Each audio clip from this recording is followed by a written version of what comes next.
Bom dia, irmãos, sejam todos bem-vindos a mais uma meditação do Evangelho. Nós trataremos do Evangelho de Mateus, capítulo 25.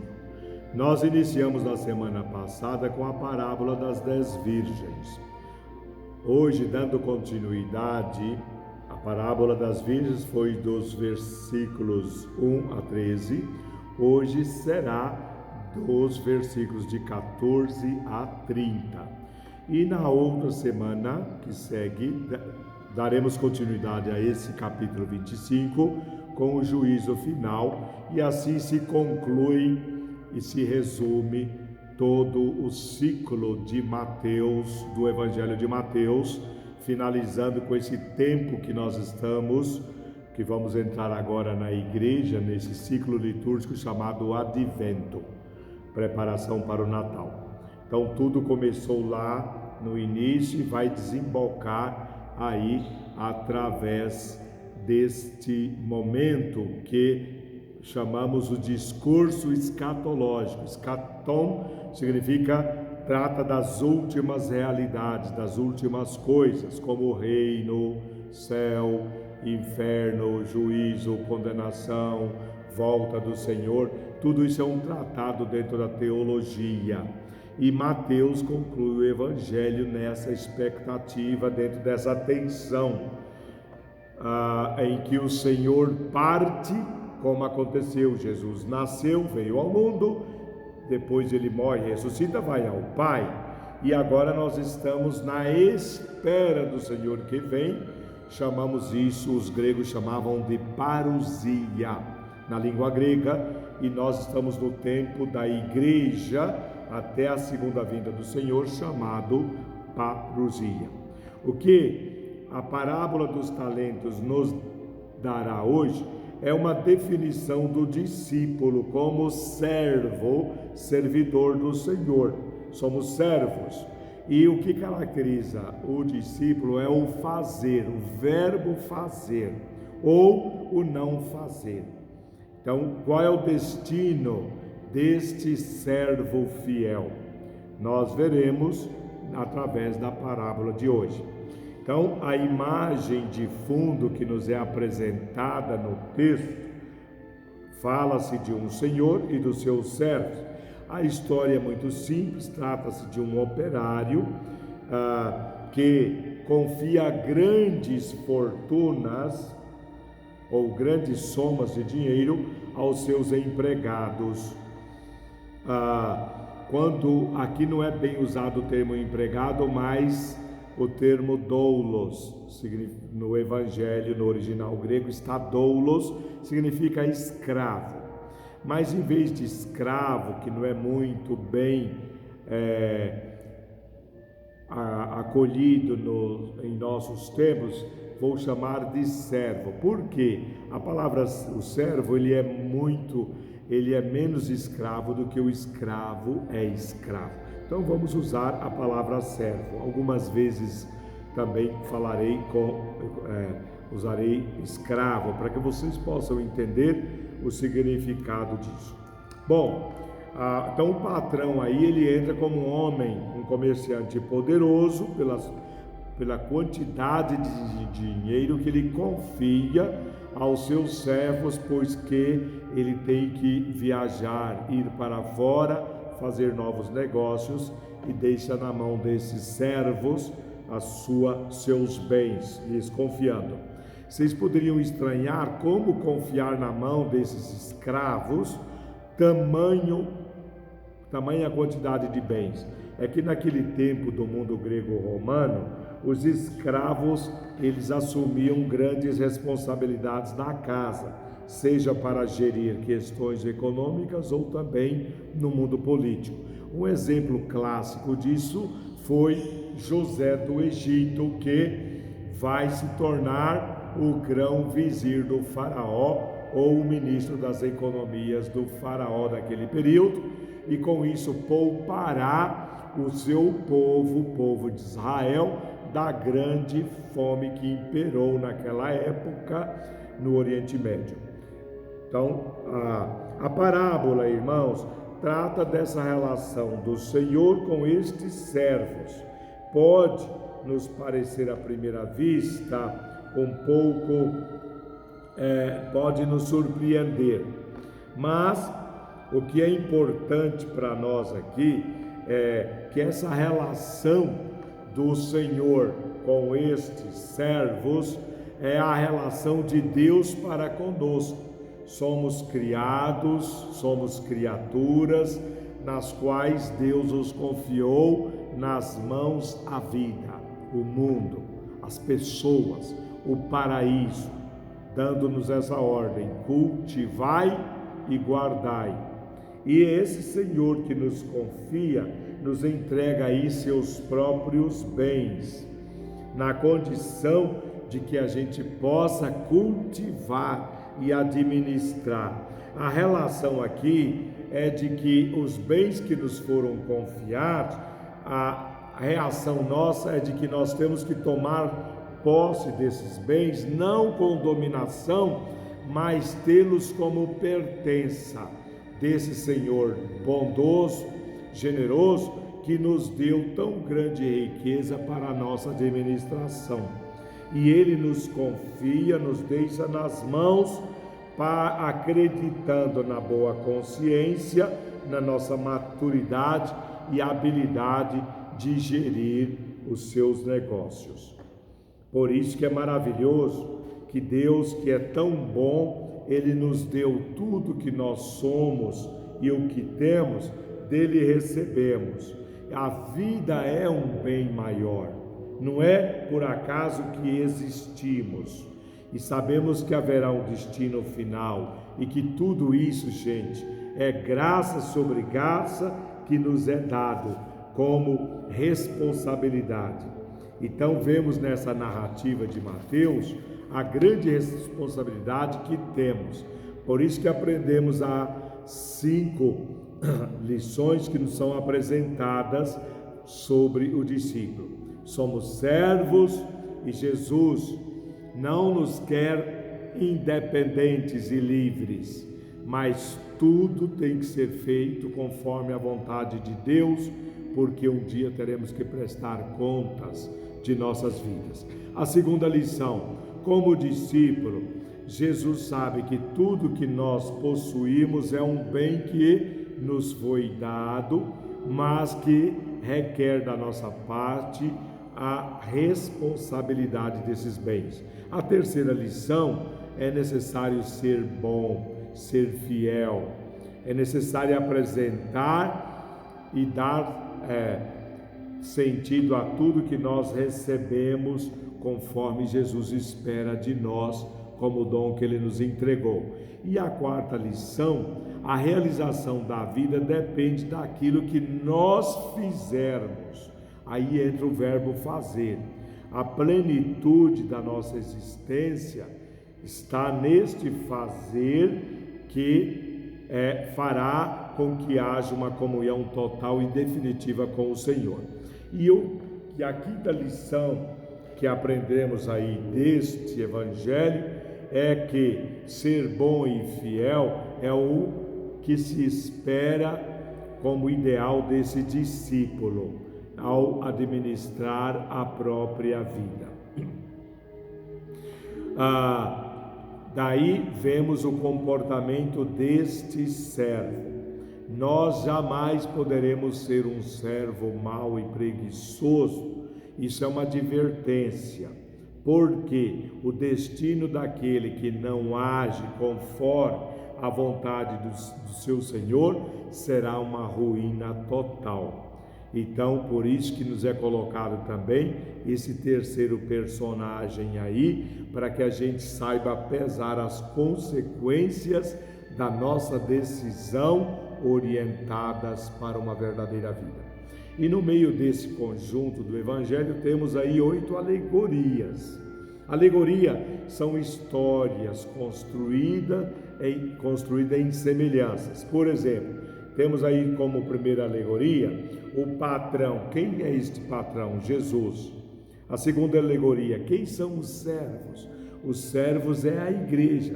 Somos nós membros da igreja, que a nós foi dada várias responsabilidades. E a terceira alegoria, a viagem, a partida desse patrão, seria a partida do Cristo, que ao morrer foi para o Pai e espera vir uma segunda vez na forma gloriosa. E o tempo dessa ausência é o tempo da igreja.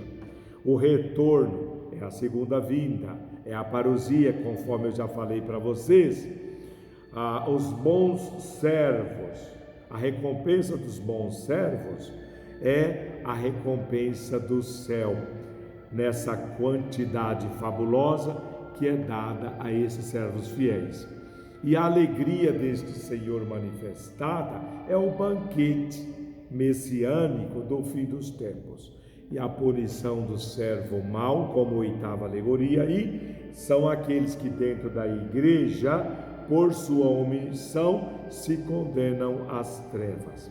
Pois bem, irmãos, então vamos agora, a partir de agora, entrar nas três cenas. A primeira cena, o Senhor confia os seus bens na mão de três servos, chamando os dois primeiros e atribuindo a eles, confiando a eles seus bens, sua propriedade, tanto ao primeiro 5 talentos, ao segundo 2 talentos e ao terceiro 1 talento. Então, no início do Evangelho, vemos que Cristo quer comparar o reino dos céus, assim como ele fez na parábola das virgens. O reino dos céus é como 10 virgens que está à espera do esposo que vem. Neste Evangelho, fala também nessa expectativa, colocando o patrão que vai, mas que retornaria para a prestação de contas.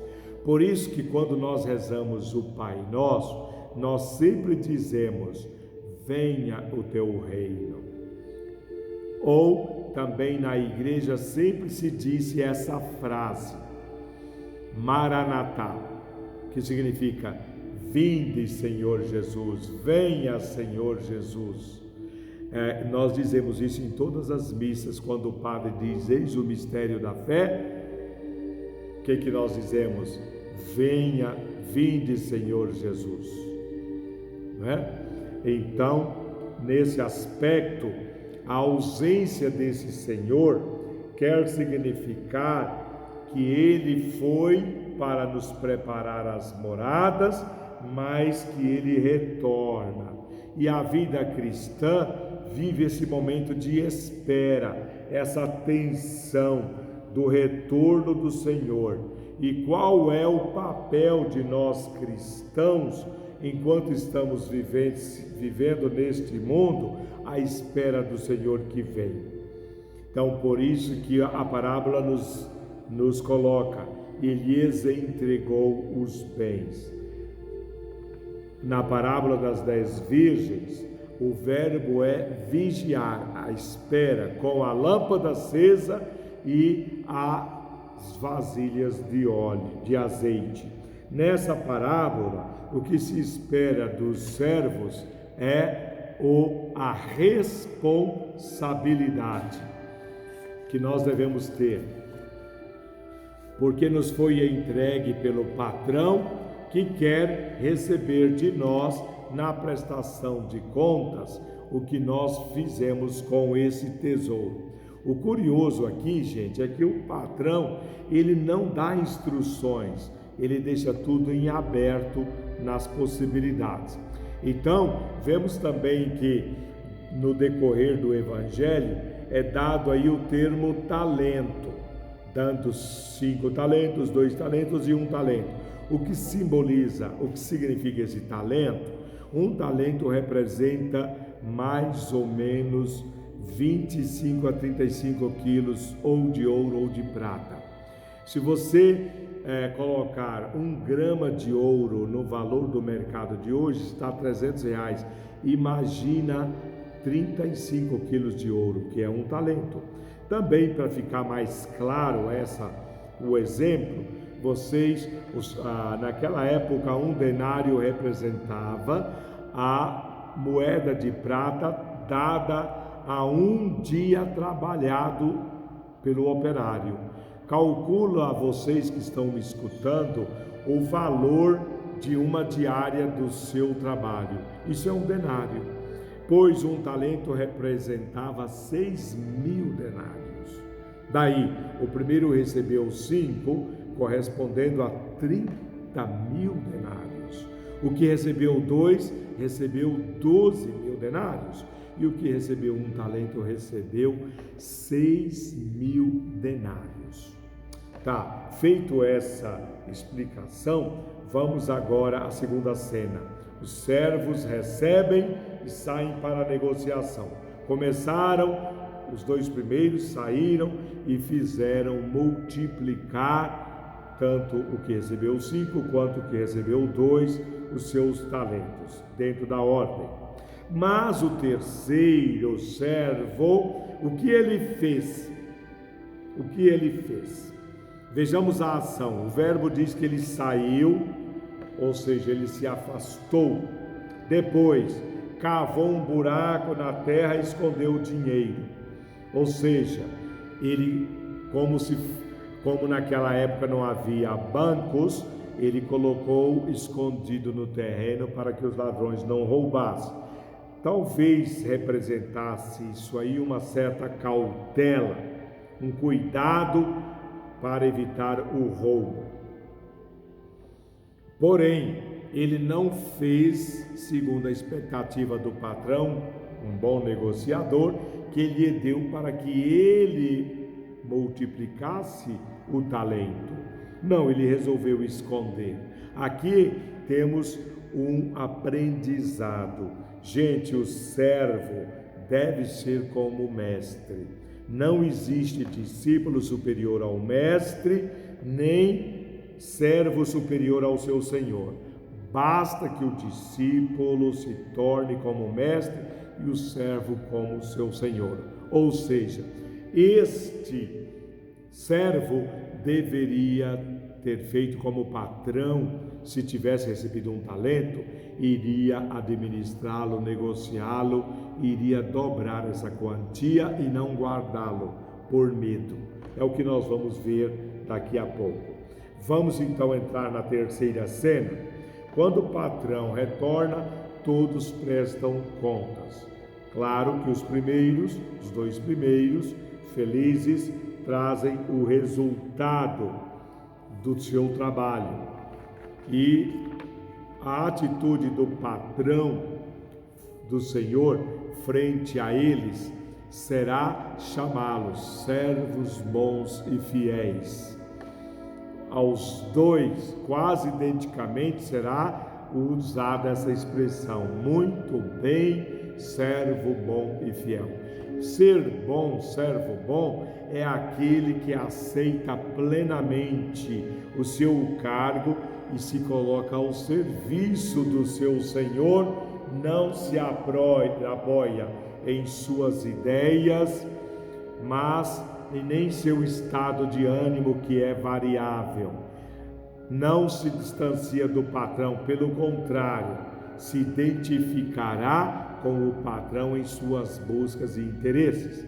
Ser fiel é aquele que cuida com grande pressa e com plena consciência daquilo que recebeu.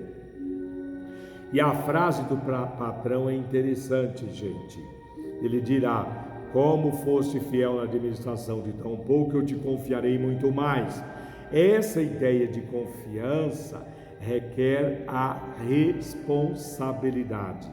Todos aumentaram os talentos e receberão mais por parte desse patrão.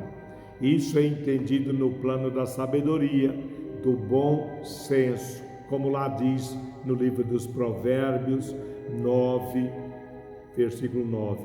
Dá ao sábio e ele se tornará mais sábio. Ensina o justo e ele aprenderá ainda mais. Por isso, o patrão encerra com a frase: vem participar da alegria do teu Senhor. discípulo e Senhor se alegram juntos em 3 expressões festivas: entre no reino, entre na vida e entre na alegria do seu Senhor. O patrão não se distancia, mas se aproxima dos servos e os acolhe num ambiente de vida e de felicidade perfeita. Isso traduz as palavras do patrão. Por conta da fidelidade à tarefa confiada e o empenho total. O serviço do Senhor, gente, é o caminho da nossa realização. Está claro isso. Porém, vemos a atitude daquele outro, do terceiro servo, cuja frase o patrão designa: servo mau e preguiçoso e inútil. Este, ao se aproximar do patrão, ele espera ser felicitado. Ele vai com certa prudência, entre aspas, e astuciosamente diz que guardou o dinheiro do patrão. Mas o patrão vê nisso a preguiça, não vê prudência, pelo contrário. E este servo se aproxima do patrão dizendo: aqui tens o que te pertence. É como se ele censurasse o patrão. Primeiro ele o chama de Senhor. Nem todo aquele que diz Senhor, Senhor entrará no reino dos céus. E diz ainda mais: sei que és um homem severo, pois colhes onde não plantastes. Como diz lá no Evangelho. Na prática, ele está repreendendo o patrão. Por isso que ele age desta forma. Este servo se reconhece dependente do patrão, mas ele não confia nele. Para este servo, a dependência do patrão é uma dominação, é uma dura opressão. Por isso que ele o acusa de abusivo, pois pede mais do que a conta que faz aos outros trabalhadores, para ele, e que vive à custa desses trabalhadores. Essa é a atitude desse servo mau e infiel. E também o patrão, ele acusa que teve medo do patrão, pois comporta a certa distância. Ele não tem o seu coração envolvido e em comunhão com a vontade do seu patrão. Por isso que ele diz: aqui tens o que te pertence. Com essas palavras, ele está declarando que não foi compreendido no tipo de relação que o patrão esperava dele. Por isso que diz: aqui tem o que é seu. Ele nunca assumiu como pertença, como responsabilidade. Irmãos, essa relação do servo frente ao seu Senhor traduz como o Senhor o vê, como ele vê a si mesmo, como ele interpreta o que ele tem que fazer. Então, vemos nessa parábola que ele agiu mal. Ou seja, na conclusão, vemos que este servo, ele age por meio da preguiça. Na verdade, o medo não foi um medo como defesa, mas ele era mau e preguiçoso, ele não era bom e fiel como os outros e torna-se por isso um homem inútil. Esta é a qualificação que no Evangelho este Senhor dará a esse servidor. E isso traz para nós o que nos foi pedido no Sermão da Montanha. A lâmpada, a luz que nós recebemos, não é para ser colocada debaixo do alqueire, porque isso representaria a incompetência. Foi o que aconteceu nesse momento com o terceiro servo, que se torna aí um antimodelo, um exemplo de que jamais nós deveremos fazer. Pois, se ele sabia que o patrão era tão exigente, por que ele não assumiu a trágica consequência da sua responsabilidade? Porque ele não fez com que frutificasse os seus bens. Pois bem, recebeu o castigo, conforme diz o Evangelho: jogai-o fora na escuridão. É uma ruptura que se dá na relação com essa comunhão de vida com o patrão. Já que ele se distanciou do patrão, agora é o patrão que se distancia dele com estas palavras: jogai-o fora na escuridão. O que representa aqui, irmãos, a escuridão representa o espaço onde não há alegria, mas lágrimas, infelicidade, perda da visão do futuro. E este ranger de dentes refere-se à raiva, o fracasso, o desespero de alguém que causou mal a si mesmo numa existência miserável e insuportável. O servo, enfim, ele não atinge o destino para o qual foi chamado e se exclui da comunhão com Deus, da luz e do calor da sua presença. Concluindo, irmãos, a parábola nos leva de volta à realidade atual. O que nós estamos fazendo em relação às nossas vidas e ao bem maior que Deus nos deu, que é a própria vida.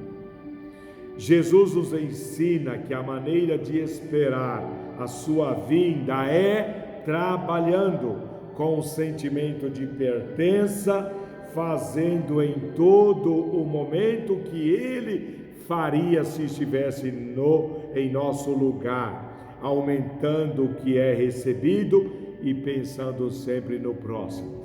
Então fique sempre essa pergunta: quando você estiver pensando, falando e agindo, pense como Ele, se estivesse no seu lugar, como Ele pensaria, falaria e agiria.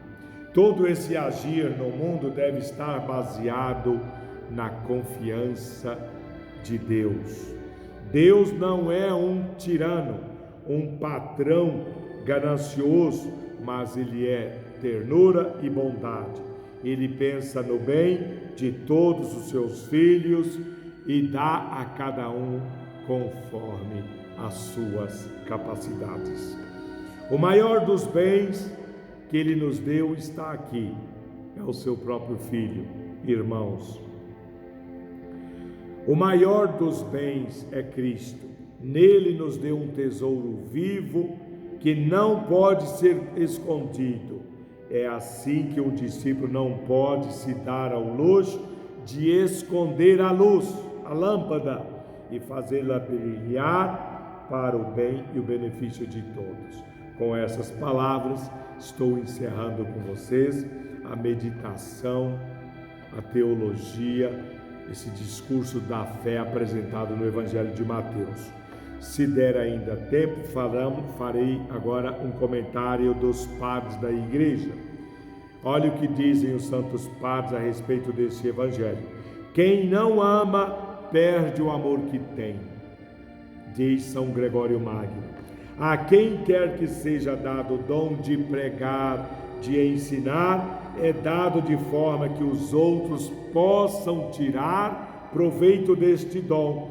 Se alguém não usar este dom, ele o perderá. Quem usa o dom com diligência, multiplicará o lucro destes dons até que eles transbordem.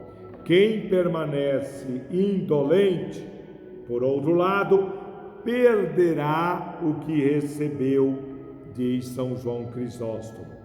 O Cristo ressuscitado, que confia os seus dons a seus servos, a igreja, um dia ele virá pedir contas. Os 5 talentos aqui, na visão dos santos padres, podem ser interpretados como o dom dos 5 sentidos, ou seja, o conhecimento do mundo exterior por meio da visão, da audição, do paladar, do olfato e do tato. Os 2 talentos significam aqui, irmãos, a prática e a teoria. O único talento vem significar apenas a teoria. Eu sei o que faço, mas não faço. Muitos na igreja se parecem com o homem que recebeu um talento e o escondeu sob a terra, o enterrou, empregando habilidades nos assuntos terrenos, mas que não atendem ao proveito espiritual, diz São Gregório Magno. Às vezes cuidamos das coisas da terra e esquecemos das coisas do céu. Um talento não é de forma alguma uma soma desprezível, dirá Orígenes. Observemos como os pecados de omissão também encontram uma rejeição radical. Não só quem faz o mal positivamente, no caso um assassino, um adúltero, mas também quem deixa de fazer o bem é igualmente culpado, diz São João Crisóstomo. Pois então, 2 aqui parece ser um número comum ou mundano. O servo que recebeu 2 talentos ganhou mais 2. Podemos entender isso, seja em termos de conhecimento do mundo, seja em referência a um conhecimento superior. Gente, os justos pertencem a Deus, que colhe onde Ele mesmo não semeou, mas os próprios justos semearam. Pelo qual podemos dizer que os justos repartiram e deram aos pobres. O Senhor, portanto, recolhe para si mesmo tudo o que os justos deram aos pobres. Colher o que não semeou e colher o que não espalhou significa que ele considera que tudo o que os fiéis semearam e espalharam em favor dos pobres foi feito para Deus. Contribuamos, portanto, com tudo o que temos, a nossa riqueza, a nossa diligência, a nossa assistência social, o nosso favor ao próximo, porque os talentos são aqui a responsabilidade de cada pessoa, seja para proteger, seja por dinheiro, seja para ensinar ou por qualquer coisa que tenha recebido. Que ninguém diga, irmãos, não tenho mais que um talento e nada posso fazer com ele. Para este fim, Deus nos deu a palavra, as mãos, os pés, a força do corpo e da mente, do entendimento, para que possamos usar todas essas coisas para a nossa salvação e para o benefício do próximo. Quem é este homem que parte para as outras terras, senão este, o Senhor, nosso Redentor, que foi para o céu com o corpo que assumiu. Louvado seja nosso Senhor Jesus Cristo. Encerro essa live de hoje. Peço desculpas pela demora, por assuntos técnicos de manejo do